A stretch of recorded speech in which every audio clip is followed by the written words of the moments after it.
and welcome to the She Geeks Out podcast, where we geek out about workplace inclusion and talk with brilliant humans doing great work, making the world a better and brighter place. I'm Felicia. And I'm Rachel, and I'm so excited that we get to speak with two more badass scientists who are part of the Homeward Bound excursion to Antarctica. So who are these people?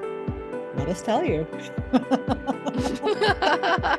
Felicia, why don't you take the first one and I will take the second? I will be more than delighted to do so. So Tiffany Vora holds key roles as Vice Chair of Digital Biology at Singularity University, and she's a faculty at Tech University. She's dedicated to advancing women in STEM fields. She actively contributes to initiatives like Homeward Bound and Humanity in Deep Space. She has a rich academic background in biology and chemistry, including a PhD from Princeton University. Tiffany is deeply committed to mentorship and diversity, recognizing their pivotal roles in driving innovation. Her expertise spans a wide range of disciplines from CRISPR to space biology, and she's passionate about translating cutting-edge science into practical solutions for societal advancement. Dang. And that's just one of our guests. I know. We could have literally talked with both of them separately. So Dr. Judit Jimenez Sainz is Assistant Professor of Biochemistry and Molecular Biology, and she holds a PhD in Biotechnology from the University of Valencia and University College London.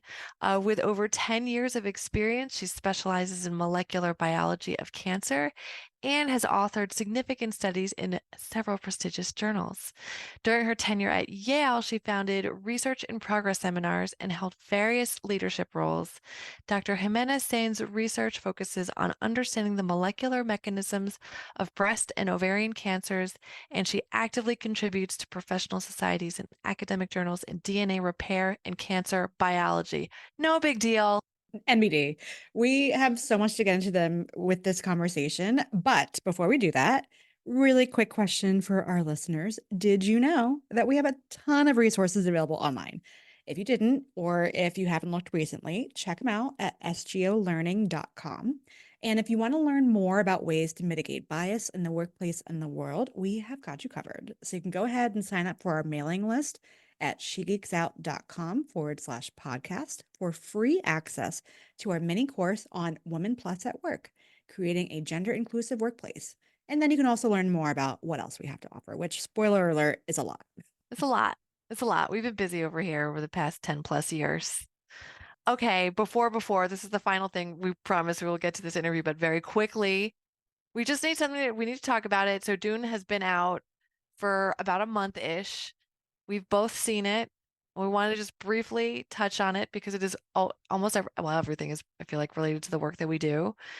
So of course we use that lens, right, when we're talking about it. And I was saying to Felicia before we started recording how I was like, the white savior stuff, with Timothée Chalamet is kind of a lot. But then you wisely shared your thoughts. I don't know if wise is the right way, but as I was telling Rachel beforehand, I've just been bombarded with memes and discourse and all sorts of people talking about Dune and Dune 2 and the music and everything. And I have not read the books, but I have absorbed a lot of knowledge about them over the last couple months. So what I was saying around that whole idea is this is what I do think is really interesting, and it is making me want to read the books, which is the idea that it's sort of subverting the white savior trope, because Frank Herbert basically is like, Paul doesn't want to be the white savior, and he's being knowingly propped up as the white savior. And then, again, if you haven't seen Dune 2, please just skip ahead for, I don't know, like a couple minutes so you don't get any spoilers. But for anyone else, spoiler time. He drinks the worm juice and then he's like, never mind, I am a messiah. How it was, how it is. So, I'm interested because I do think that it's a very easy and maybe even like a lazy way to create a movie being like, look at this amazing person who is going to lead us to paradise. And I do think the story is a bit more subtler than that, where it's like, no, he doesn't want to do this, but he's being forced, or is he? I don't know. So I am interested in that dynamic to it. Like, I definitely feel like I need to rewatch the movie again. Yeah, I think that's a great point. And it's a beautiful movie. I mean, I'm so happy that, Yeah, on the big screen for sure. absolutely. We went to an IMAX theater. It was the sound and the visuals were absolutely stunning. And yeah, I mean, it's also about, it's all about power, which I'm into, is, just getting rid of those evil people up at top, trying to crush the spirits for capitalism. But who is evil, right? And like I do think that's the interesting question because if you think about it, like you could probably make a strong argument that the Bene Gesserit are somewhat evil Oh because they yeah. like create this breeding program for like 90 generations just to like basically prop up this Messiah character where they can take over with power, right? So like that's not cool because I mean, we were laughing beforehand because I was like, my favorite thing about Dune 2 is Javier Bardem just basically every 5 seconds being like, Lisa Al-Gaim. And it's like the memes are hilarious because it's like, oh, he like sneezes. He's the Messiah. It's like he says he's not the Messiah. Look at him. Only the true Messiah would be so humble. I And know. I think it's so interesting, right? Because basically, like this group of women have been like, oh, so then this guy's gonna like jump on a worm. So FYI, your prophecy, you're gonna have some dude who's gonna jump on a worm.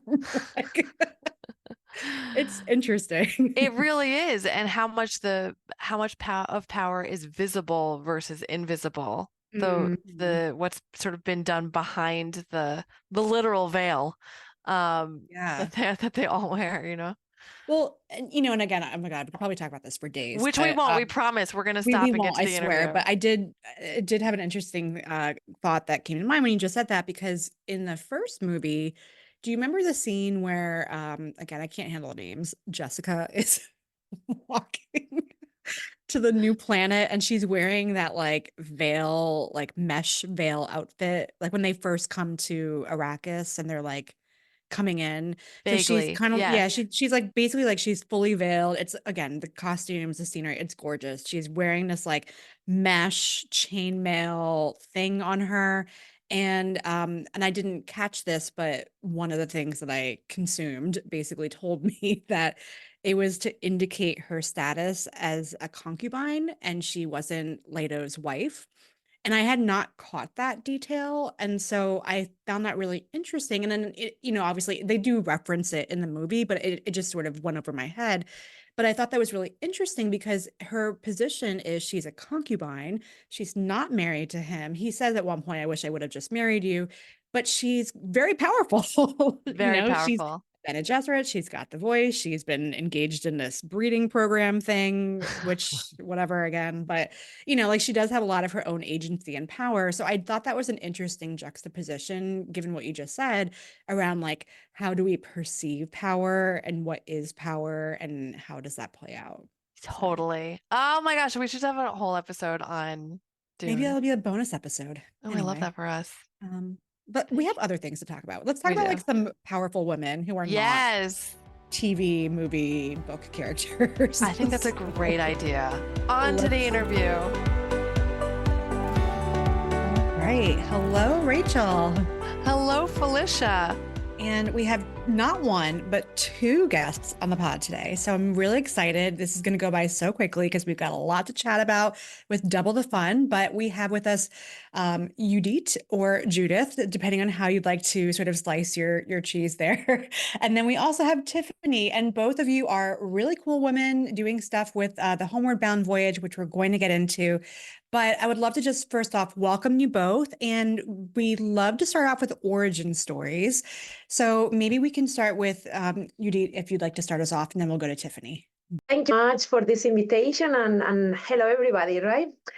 So I'm originally from Spain, as you can tell by my pronunciation, most likely. So I'm from the north of Spain, a small region called Rioja, like the best wine. Yeah. Okay, great. Agreed. We'll definitely talk Literally about had wine some, later. literally had some last night. So, yes. So I was in Spain for almost 17 years. So I grew up in the north, and then I moved to the Mediterranean coast to Valencia to do my undergrad in biology and biochemistry. And then I continued there because the weather was awesome and I did have a lot of fun. So I continued there doing my PhD as well. During my PhD, I was involved in a European initiative. So I was able to go to University College London and a few other institutions in Europe. In 2013, I decided to cross the Atlantic Ocean and came to US. I was in the northeast of US for almost 10 years at Yale University. And then recently in 2023, I moved to the south of US, or United States, South Carolina, and now an assistant professor on the Medical University of South Carolina. Love it. Love a good, concise origin story. We're going to get deeper into that for sure. Yes. But let's switch over to you, Tiffany. And what is your origin story? Oh, thank you so much for inviting me to share my story. So I'm American. I guess you can hear that in my voice as well. I moved around a lot when I was a kid. My father was a chemist at the time, and so he would change jobs working for small chemical and pharmaceutical companies. So moved around a lot when I was a kid. But I went to high school in New Jersey. I did my undergrad at NYU, studying biology and chemistry, also piano, but that's neither here nor there. Then I went and I worked at a pharmaceutical company for a bit. And then I did my PhD at Princeton in molecular biology, and NASA actually funded my graduate student research, which was great. And while I was at Princeton, I also did 3 Analog's Mars simulations. So let me know if you want to talk about Mars. Super excited to talk about that. And then after I finished at Princeton, I took a job as an assistant professor at the American University in Cairo. So I lived in Egypt for 2 years. That was before their revolution. And then in 2009, I moved back to the US. I came to the San Francisco Bay Area, which is where I live now. I taught for a bit at Stanford. I started my own science communication company, and I started working at a place called Singularity University, which at the time was like an alt education think tank. And also there was a venture arm. And so I've spent the last few years going around the world talking to people about technology and the future. I care the most about the biotechnologies, but I'm really interested in anything biotech touches, which frankly is everything. So that's amazing. These days, I'm also a policy fellow at a nonpartisan think tank in Washington, D.C. I work with large businesses around the world, as well as small startups. And I'm delighted to be working with women and people of color who are interested in STEM careers. And the last thing I'll just mention is that I'm the VP of Innovation Partnerships at Explore Mars, which is a nonprofit looking to see a sustainable human presence on Mars in the 2030s. So lots going on. I promise there's a through line. I'm sure we'll get to it. Wow. So you both, no big deal, just like doing a lot. And there's a lot to get into here. We want to do it. The first question I wanted to ask, and we will get to the Homeward Bound voyage, is your current work. So we did a little bit of internet stalking and learned a little bit about what you're doing. And it seems I wanted to sort of connect a little bit about what you both are working on. You both seem to be focused on the intersection of biology, how tech can improve our health. Your work is focused on DNA repair and cancer research. Tiffany, one area of the many that you mentioned is you're focused on is lifespan and how technology can support it. I'm personally kind of a geek about it. I wear an Oura ring. I think about lifespan and health span a lot. I think it's a really fascinating topic. I'm wondering how, if you would be open to sharing how you see technology supporting us as we age. And I'm sure we'll have a lot more questions, but we'll start with that one. I'll go first. So I think technology is necessary, but not sufficient for us to be living long, healthy lives. What's exciting to me is that these days, being in the life sciences, there has never been a better time to be a biologist.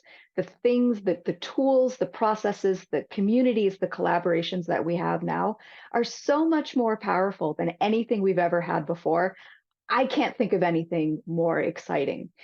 But I think it's a mistake for us to think that we can innovate our way out of all of the challenges that we have, because a lot of it has to do with who we are as people, how we see ourselves in the world, how we bring ourselves into the world, and what kind of world we want to create together.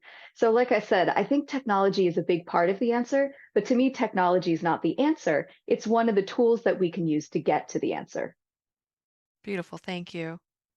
Yeah, so just to add that technology, as Tiffany was mentioning, is helping us a lot. Like we can do things now with AI that we weren't able to do before, right?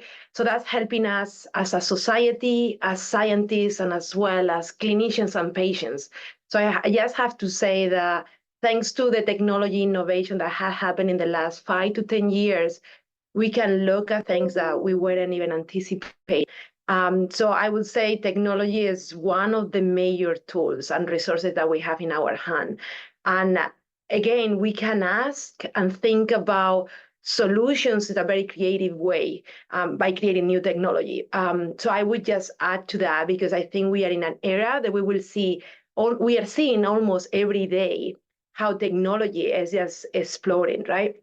And we are that's happening in the lab, and that's happening as well in kind of in patients in our population. We couldn't even imagine that we would look our genome in the cell phone, right? And now we can look at all the sequence that we have or DNA that we have in our cells, just in our phone. That's pretty cool. And I have to say that without technology, I don't know what we will do, but I'm sure we will be okay.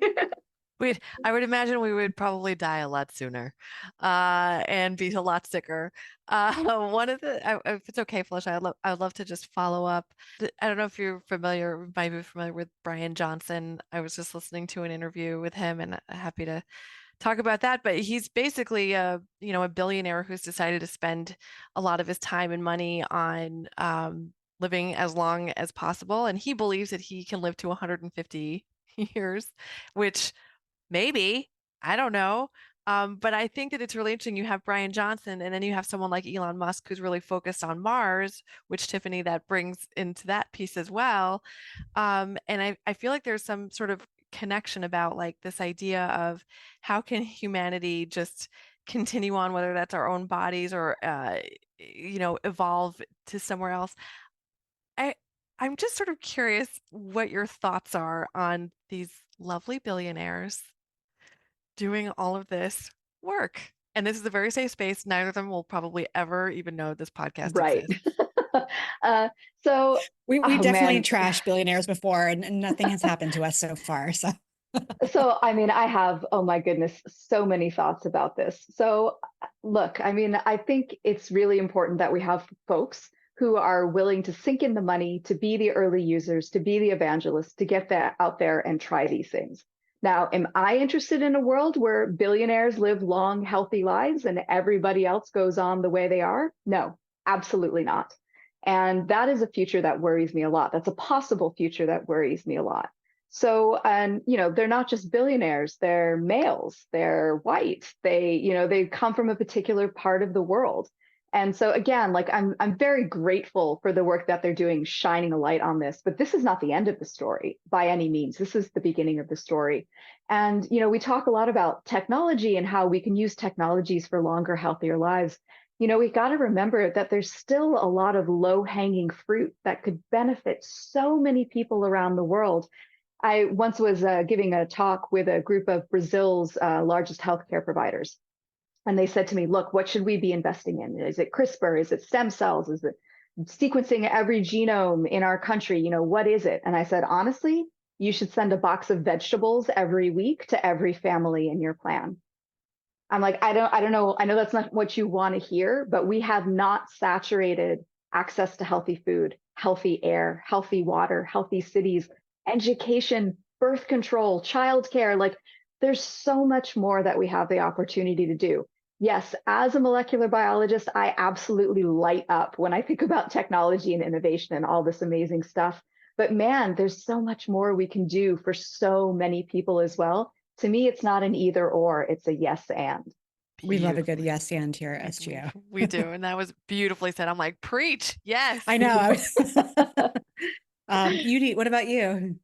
Yeah, so I mean, when I see those kind of cases, I say go for it, right? Everybody has money that want to put it in these kind of big projects, complex projects that we don't know about it. And then we don't know as well if that money is going to be rescued. That's good. Let's go for it, right? Because if that information get available for many of us, that will be useful, right? We will create new ideas, new projects will come, and we don't know what is coming at the end. So for sure, everybody that has money that want to spend in this crazy project, go for it. So I will call today Elon Musk and say, hey, do everything that you want. On the other side, as Tiffany was saying, right?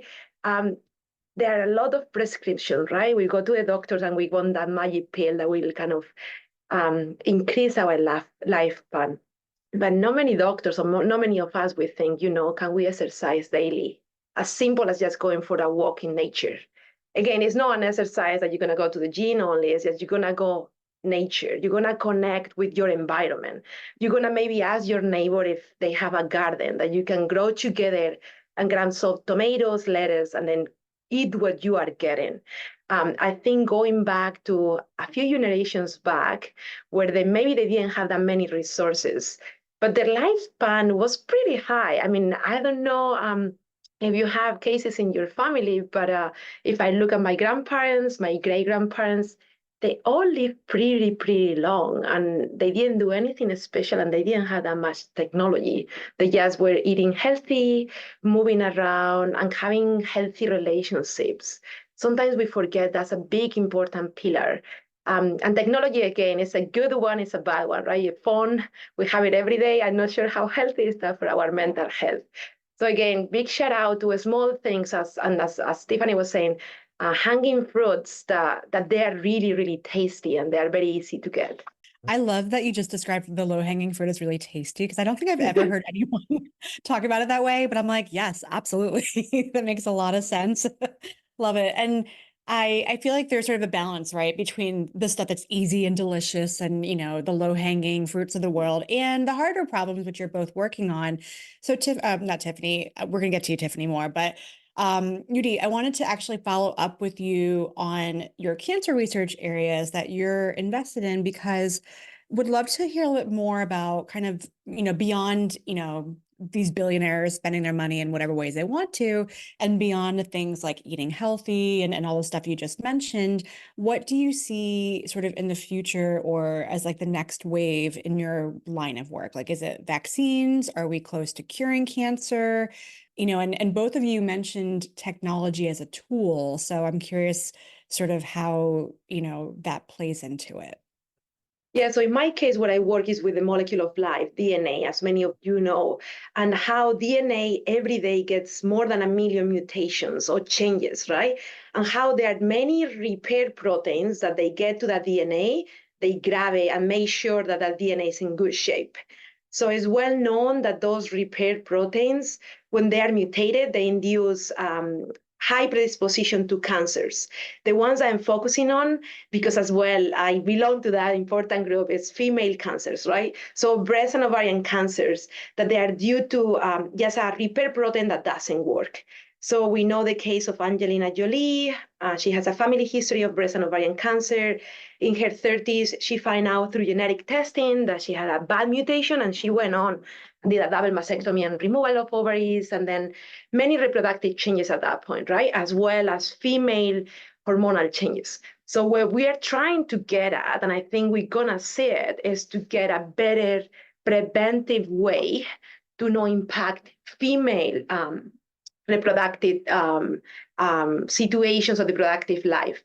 That when a patient comes in or a person comes in and it gets a genetic testing, we will get better results in terms of clear, so we know what to say to the patients. And right now, there are 50% of the patients that we don't know what to say, because there is no enough technology information about how those repair proteins are doing. So first, telling the patient for sure if that's a good thing or a bad thing what they have, that means that they're going to have higher cancer risk. And second, as well, can we think creatively in ways that we can give maybe some changes like treatment, preventive surgery, but partial, that will still be okay for a female standpoint in the reproductive life.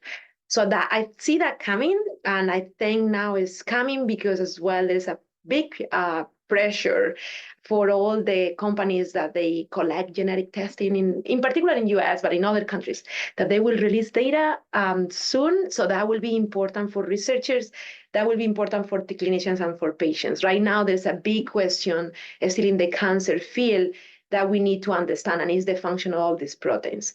Talking about the cure, I think we've seen many and many cases, just in a single sentence, that they become chronic. So that means we have more kind of a whole deck of cards with different treatments. So we can diagnose better a tumor type, and we can as well target it better with different therapies. And that's what it is. It's called precision medicine, and it's kind of take cancer or take a patient with all the conditions that that patient might have, and then apply treatments and approaches specifically to that patient. So we are getting there, and I think the next 10 years will give us a lot of answers.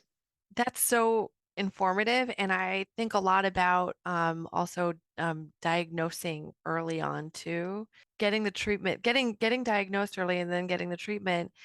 And with our healthcare system, it's so challenging because the way the insurance is set up, it's hard to even get diagnosed early on because you end up having to pay out of pocket for it. I don't know if you've seen, there's a couple of companies now that when you're, and I'll be turning 50 next year, so it's top of mind for me.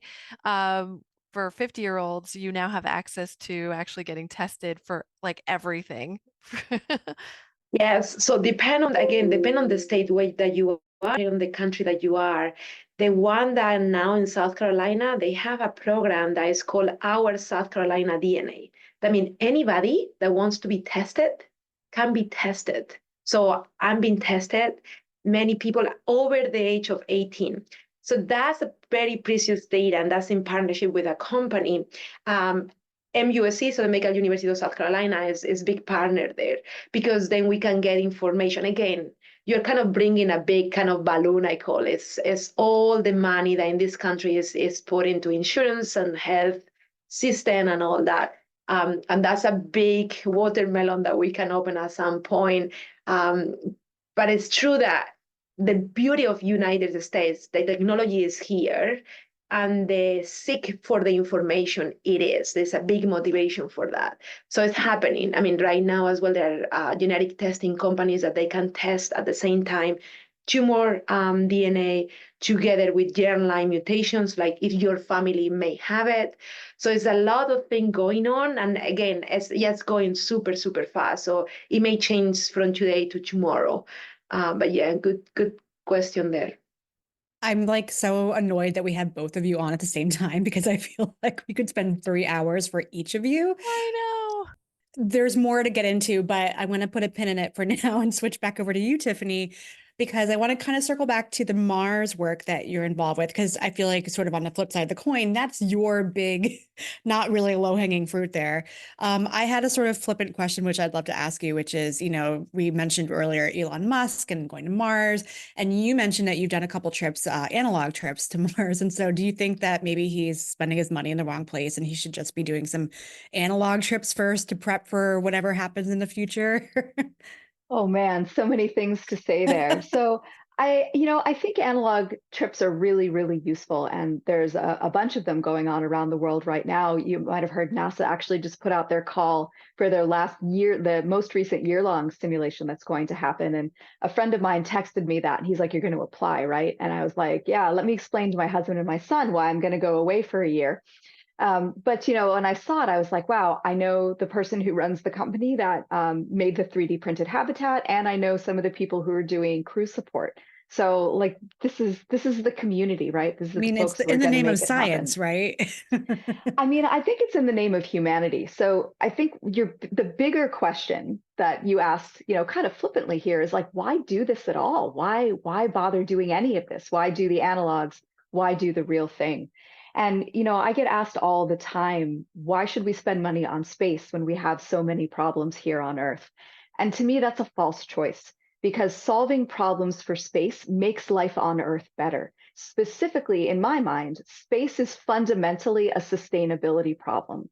So anyone out there who's listening, if you're working on clean energy, clean water, clean air, synthetic biology, sustainable food, personalized health, robots, AI, like any of these things, please reach out to talk to me, because this is what the future of space is. It's not just rockets, it's not just satellites, it's not just astronauts. It's all of the things that we need to not just survive off Earth, but really thrive there, and to thrive there for decades to come. So I say, I mean, I'm biased, obviously, but I think that we do spend this money now, because by spending money now, we're solving our problems here on Earth, and we're looking further into the future. We're coming up with new jobs, new industries, new economies, new ways to harness the creativity and the collaborations of people, specifically young people, but all over the world, to make this happen. And that's why the choices that we make today about this are so important. So again, do I want Elon Musk to be the first human on Mars? No. I want Tiffany Vora to be the first human on Mars. But if Elon is going to spend the money to Yes. get us there faster, safer, and to convert those things into prosperity and peace for people on Earth, spend your money, my friend, and I'll, call me, because I can help. Oh my God, Tiffany, I've got so many questions. You're blowing my mind, because I'm definitely the person that is like, I do not understand why billions of dollars are being spent we just learned, to settle on Mars, when there's so much money that needs to be spent correctly here on this planet. And I'm just thinking about just, simple things like the way we do agriculture here on Earth, right? We do it horizontally. Why are we not doing it more vertically? Well, I don't know. And I just feel like if I had billions of dollars, I would be spending money on that to make sure that everyone gets the vegetables that they need to live longer. So how does that, like, am I taking crazy pills thinking that way? Or am I like I feel like I'm limiting my mind, and Tiffany, your mind is like, I'm in the Yeah. singularity. So it's not crazy pills. I mean, if most people I would say would think that I'm the one who's crazy, but just because I'm crazy doesn't mean I'm wrong, right? So no, I don't think you're crazy at all. Limited. Now that's an interesting question, because we're all socialized and educated to think particular ways about particular problems. And over human evolutionary history, that has made a lot of sense, right? Focus on the thing that's right in front of you. Focus on the linear change that's happening that lets you predict based on yesterday what tomorrow is going to be like.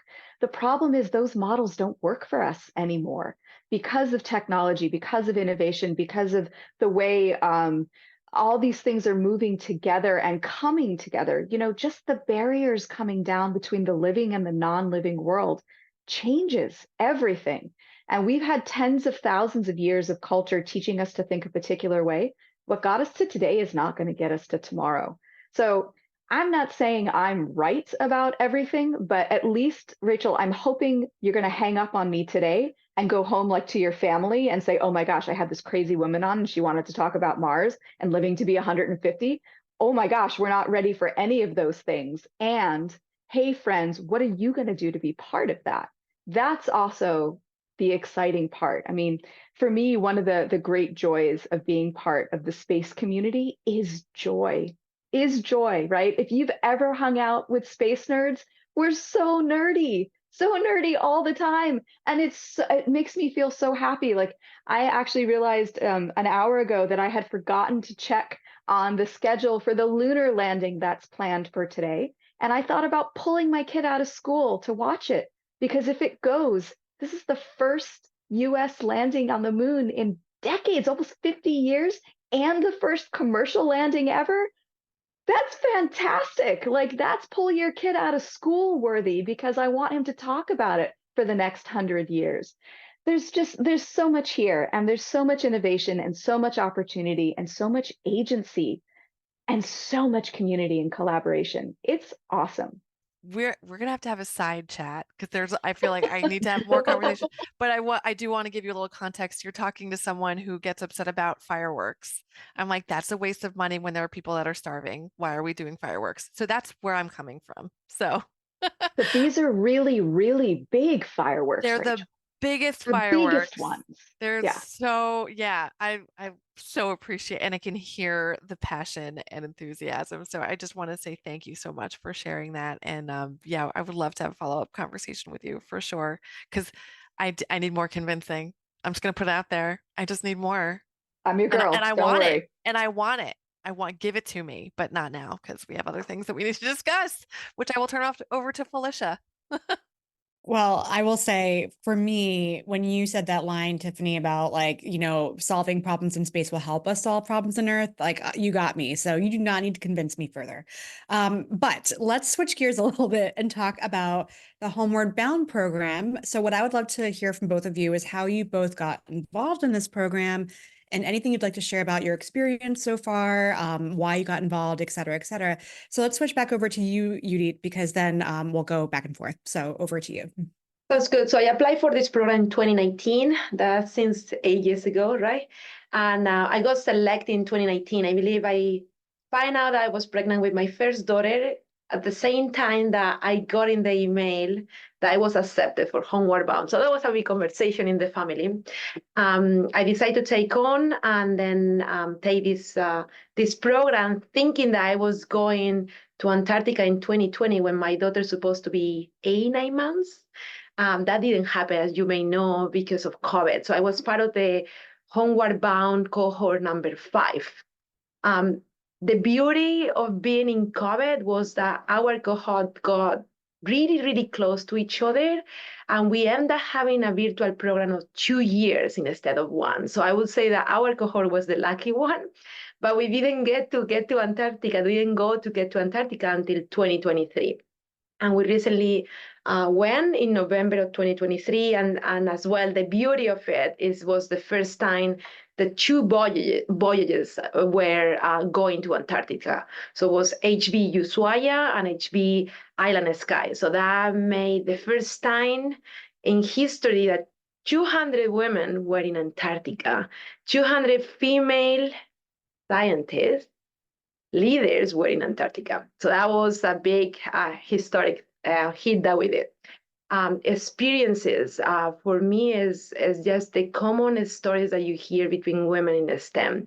It doesn't matter which topic we work on, which country we are. It's common things like what is being a woman in science, how we can make the numbers change, how we can bring our ideas forward, just in an assertive, very constructive way.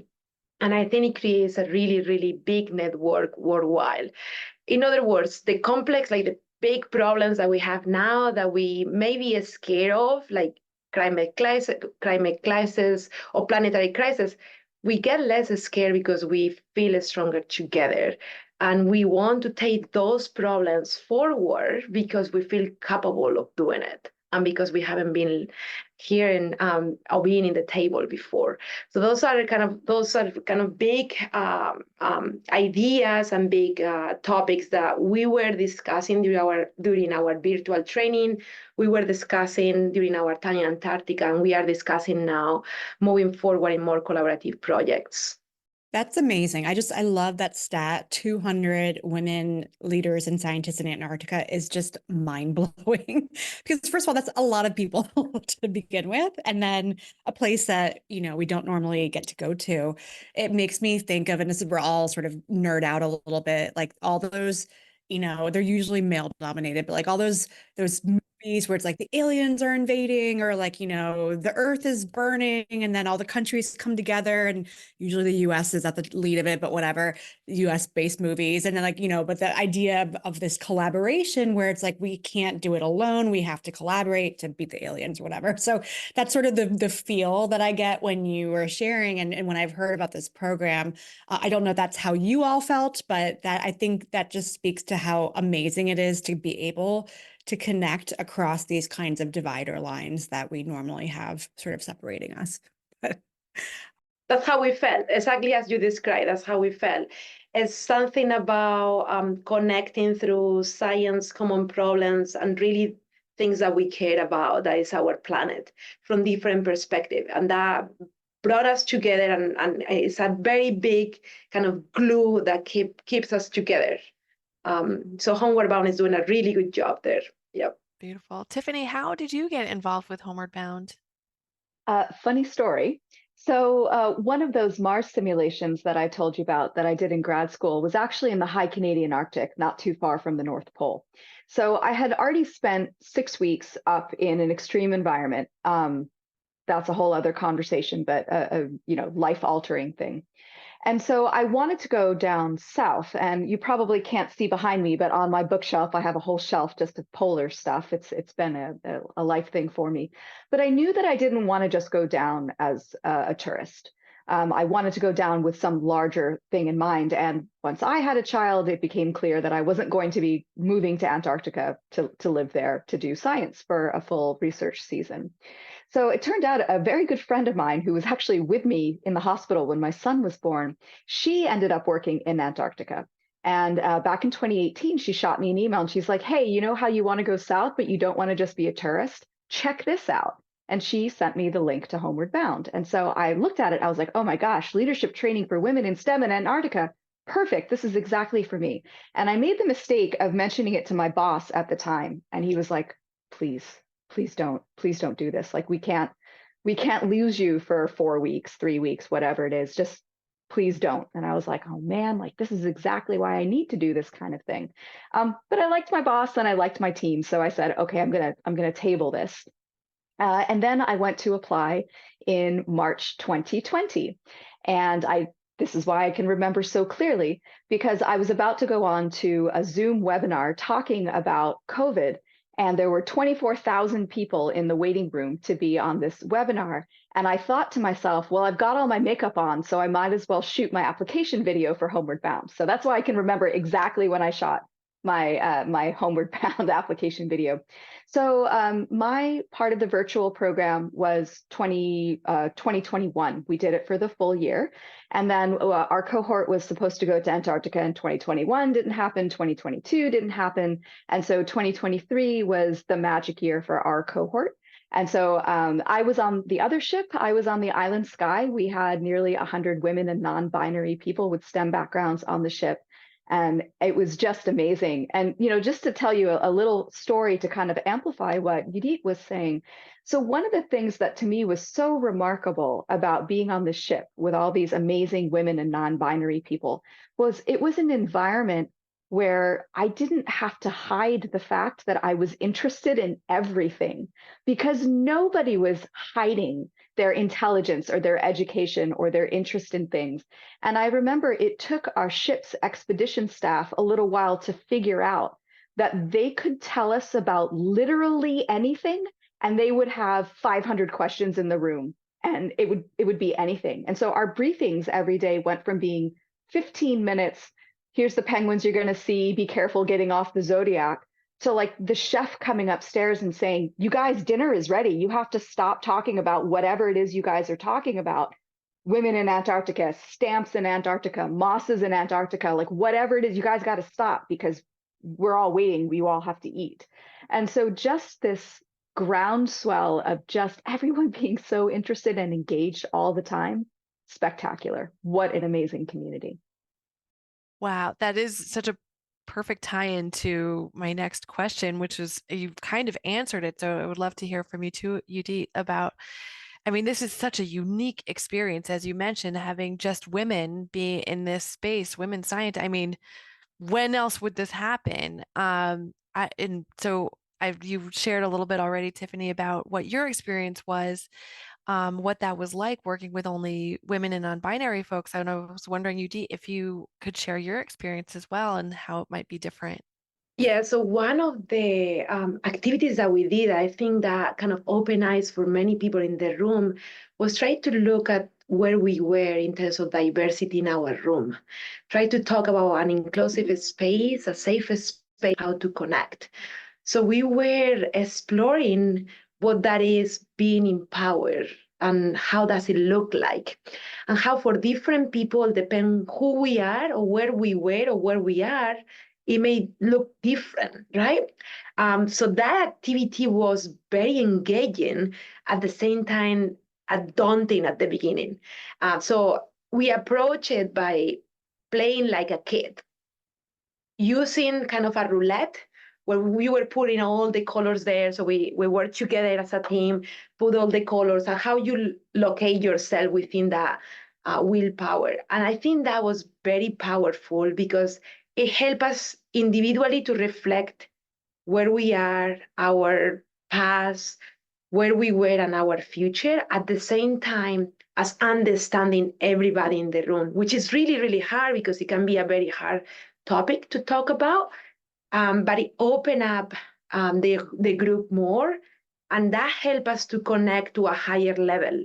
Again, it's very hard to explain and to crystallize, but you could feel that from the beginning of the session until the end, something has switched, and the dynamic of the group totally changed and made the group more dynamic, more engaged, and more connected. So that's one example that I really, really, it really resonate with kind of that growth. Like, you don't know where you are going. You kind of get there, start playing, and then suddenly your brain switch. I love that. We some similar, sounds like some similar types of activities in the work that we do. And I agree. I think that there's probably something so powerful about being in such a remote location. Everything is new, as you mentioned, Tiffany. I can imagine I would probably be right there with you all, just saying, I want to learn about everything. Like, what are the screws and bolts that you use to create the thing and the food? So there's so much to learn and take in. And I think that's such an amazing environment that really allows for this switch, as you called it, Judit, around your brain being out of its norm so that you're open to more, sort of experiences, connections, things like that. And I think I imagine that the fact that, it's primarily women and non-binary folks who, while there's so much diversity that I'm sure was represented, when we talk about the typical, whether it's corporate or higher ed or, science or whatever fields, a lot of these fields tend to be more male dominated. So I think that also probably had something to do with how that dynamic changed a little bit. Now, I do want to talk a bit more because obviously one of the important aspects about Homeward Bound is this representation of folks in STEM, women and non-binary folks in STEM. And so it's also about humanity, right? And so going back to what we talked about with just, sort of what's coming up for us and what we can use our technology and all the research that we're working on as tools, you both clearly care deeply about the future of humanity. So it makes sense that you're part of the project. And I'd love to hear from both of you about how the role of the study of climate change fits in with both of your works, because it's a little bit different, but there's also this thread that goes through it. So maybe we can start with you, Tiffany, and then come back to you, Judit. Sure. I mean, climate touches everything. It touches every part of our lives. It touches our health. It touches our food. It touches our infrastructure. And just this idea that we've had this willful ignorance of this threat for so long is just shocking to me. I honestly, the work that I do with policymakers, with businesses, things like this, I don't know how I can say to them any louder, you aren't doing enough fast enough, and you are kidding yourself about what the future is going to be. One of the things that I learned in Antarctica, which I knew in my brain, but had not yet processed in my heart, I needed to be down there to see it, was one of the polar scientists that I was lucky enough to have on my ship. He's a climate oceanographer, polar oceanographer, telling us that even if we went to net zero today, there is already so much climate change locked in that East Antarctica is done. That's it. It doesn't matter if everybody shuts off the switch today, it's over. The question is now, are we going to save West Antarctica, right? And I had not fully internalized the damage that we have set ourselves up for in the coming decades. I think I've been speaking to you as an optimist. I am an optimist. I absolutely believe that we can build a better tomorrow starting today. But I really think that we have severely underestimated the challenge of what's coming at climate. I don't think people really understand how much worse it's going to get before it gets better. I have a 12-year-old son. That's the world he's going to be growing up into. And since we're talking about longevity as well, I'm going to be living in that world for a very long time. And so we have to face the consequences of our decisions and start making different decisions today. And so I joined Homeward Bound to grow my skill set to be able to go around the world and get this messaging out to people. Not just we have to do something, but we can do something, and you can do something starting today. And I love that. I think it's such an important message. And it's funny that you say that you happen to mention the optimist, because when you mentioned earlier about, we have so much joy in doing work around space, at my head, I was like, yeah, as opposed to climate change folks, we're so doom and gloom. So it's beautiful that, because there's that contradiction. I think it's important to experience that doom and gloom. I think we have to let this in. We have to let in what we've done and what we're not doing. But I would rather we didn't stop at doom and gloom. We need to use that as the fuel in our tanks to get us to the next peak. And whether that fuels your anger, whether it fuels your hope, whether it fuels your joy, let it fuel all those things. But don't rest in doom and gloom. Transform that into action. Beautifully said. Judit, what are your thoughts? Yes, to continue a little bit what Tiffany say about the consequences, I think we're going to see them, but we are already seeing it. And one big question that is happening is human health. I think it's going on a huge incidence. I mean, just to touch on cancer, but huge incidence of cancer cases, and they are all related to pollution, to climate change, to increasing temperature, and to problems with biodiversity. So that's a reality that, again, many of us, and in particular my lab, is going to be working on how increasing temperature is affecting proteins that they are taking care of the DNA. So that's happening. That's research that is going, and how we have a ton of diseases, not only as humans as well as other animals, and how our house is totally filthy. I mean, and if we just practicals, right? We all love living in a beautiful house, right? From the outside to all the inside. We like to open the fridge and see good food and grab an apple and all those good things that make us feel good. We like to walk outside and walk in nature. If we are not careful and we don't start putting solutions, as Tiffany was mentioning, a few of them, we are getting those consequences right away. Water is more contaminated. Air is just all the way to the roof with pollution. So again, we are kind of poison our own bodies, our own environment.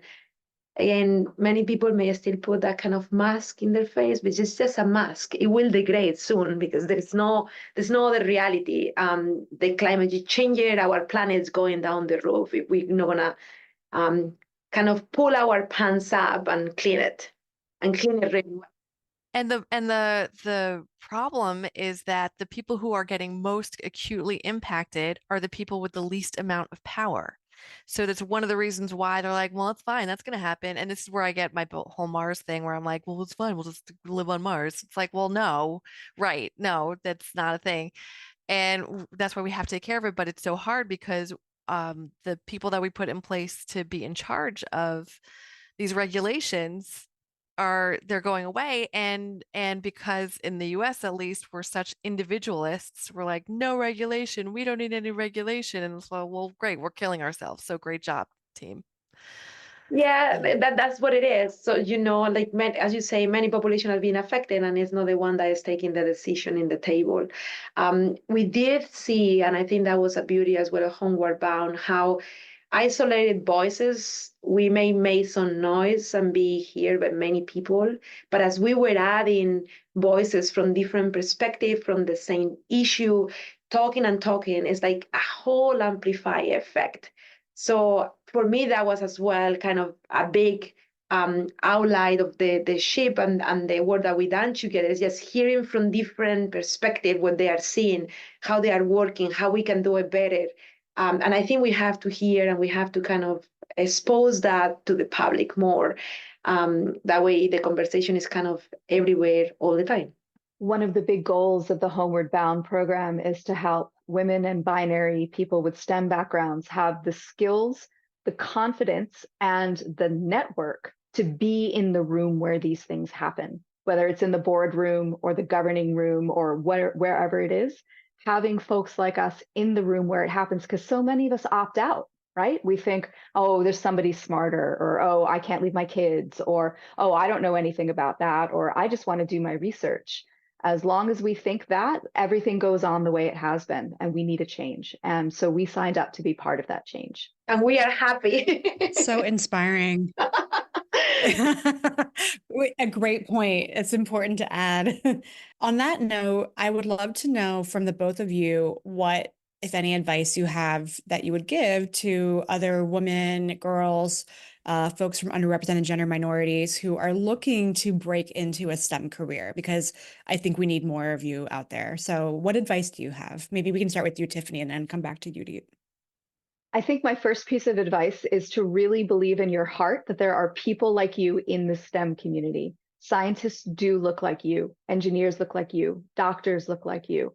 You just got to go out and find us. We're out there. And usually folks like us are so excited to talk to young people who are early in their STEM career. I say no to like a lot of people, but that's so I can save my yeses to the people that I think really matter. And that's folks like that. So believe that there is a place for you and believe there are people like you. You just have to come find us.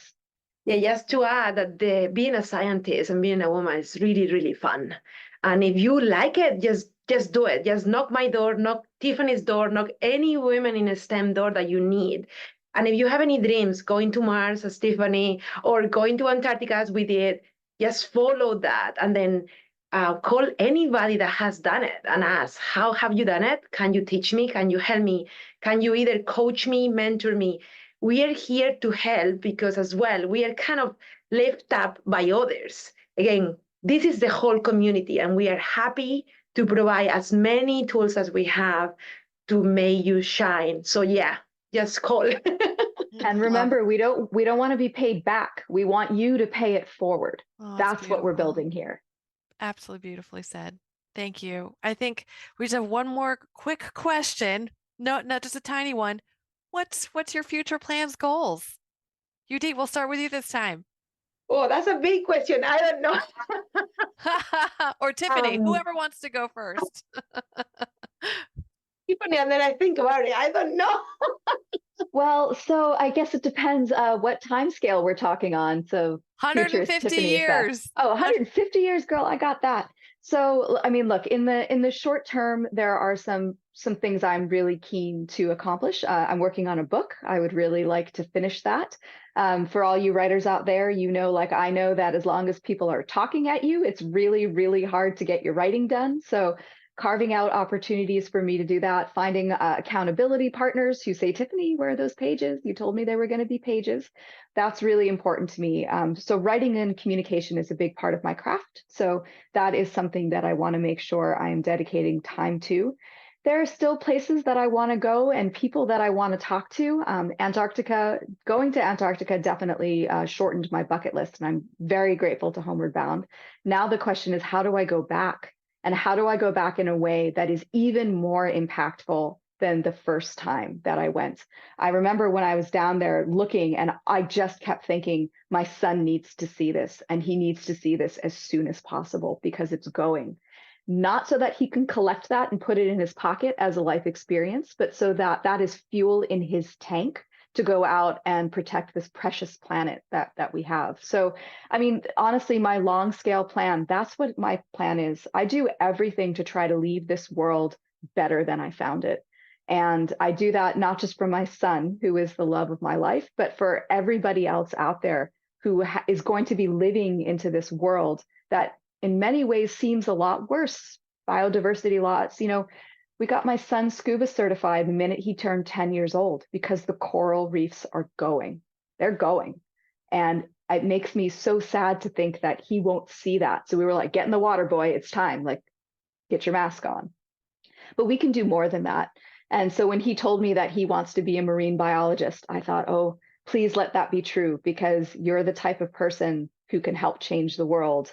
Come be part of the STEM motion. So that's what it's all about for me. Just making the world better, whether it's the next 10 minutes or the next 10 centuries. That's my goal. Judit, over back to you. Yeah, so for me, I'm going to switch a little bit, and rather than talk about goals, I'm going to talk about priorities. So future priorities of things I'm working on that may be interesting. So one priority for me as a woman in science is try to change a little bit those numbers of women leaders in science that we have. If you depend with surveys you look, they're like 17%, maybe 20 in the best cases. I think we need to change a little bit that to see how that may change a little bit the rest of the things that are happening in our world. So having more women, having more non-binary people in those positions and see how that looks. I'm really curious about change because I like to see differences and I like to kind of explore a different environment. So that's one of my priorities, and I'm working that with the Homeward Bound community. And as well, I was a president of Spanish associations here in US and as well globally. So we are working that from different countries all over the world and from different kind of women and non-binary perspective. So that's one of the priorities. A second priority, I would say, try to do better research in the lab that will translate into better practices in the clinic to take care of female and to take care of female cancers, and extrapolate that to other patients that as well, they're having the similar type of mutation. The third priority is connect all that with a better climate, with a better nature, where we as human beings, or in my case, as a human being, I incorporate all that through my daily life. That our routine may change, just thinking every second how we can connect to nature and how we can connect to the environment. And that goes back to how I grew up. I grew up in a very small city, connecting with nature. My grandparents, they have fields. I remember going to pick up grapes, going to pick up olives, going to the garden to grab some tomatoes. I think it's important in every decision that we make daily, we think about how our house will be cleaner and how it will be happier and healthier. And that's as well a kind of a big priority for me that puts together who I am and who I want to be. Beautifully said. Thank you both. We have one 30-second quick question that we have to ask everyone before you leave, which is, what are you currently geeking out about? And it can't be anything that you've already discussed. I'll give you two. One is scuba diving. So I'm a scuba diver, have been for decades. If you want to get a scuba diver lit up, just say scuba and they go crazy. And the second thing is I play the guitar. So I play electric guitar. So anything nerdy about live music, playing the guitar, playing the blues, playing rock, that will light me right up. What's your what was the last thing you learned to play that you were really excited about? Oh, Stairway to Heaven, baby. Oh my God, amazing. Love it. Yudi, what about you? So I would say for me, partying and dancing. So being with people is something that I always put time for. I just is something that gave me energy. And party and dancing, they go together with a good Spaniard, right? So I have the stereotype there. For me, every day we have a party time at home. So we have Google all over the house, and Google will say, okay, it's party time. And it will start playing music. So all the family dance together. Either we are in the top of the house, we will come together and we will dance together. And that's a really, really good thing that it just brings you joy. I love that. I love that. Well, we're going to put all of the links to where you are in our show notes. But if you want to quickly say where people can find you, where's the best places, that would be fantastic. So you can come on over to tiffanyvora.com. You can see my writing, my podcast episodes like this one, videos and things like that. And that's an easy way to get in touch with me. I also hang out on LinkedIn. So if you're a LinkedIn person, come follow me. Yeah, in my case as well, I have LinkedIn. So Judit Jimenez Sainz, you can look me up there. As well, I have Twitter, Instagram, not that much, but you can find me there. And then the website of the lab is jimenezsainzlab.com.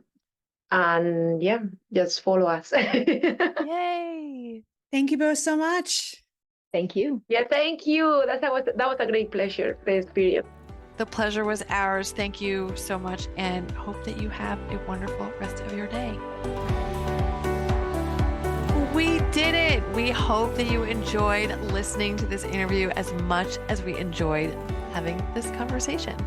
Thank you so much for listening. And please, before you go, don't forget to rate, share, and subscribe. It makes a huge difference in the reach of this podcast and by extension, our work. And you can go ahead and visit us at shegeeksout.com, sgolearning.com, and we're on YouTube, Instagram, and LinkedIn to stay up to date on all things SGO.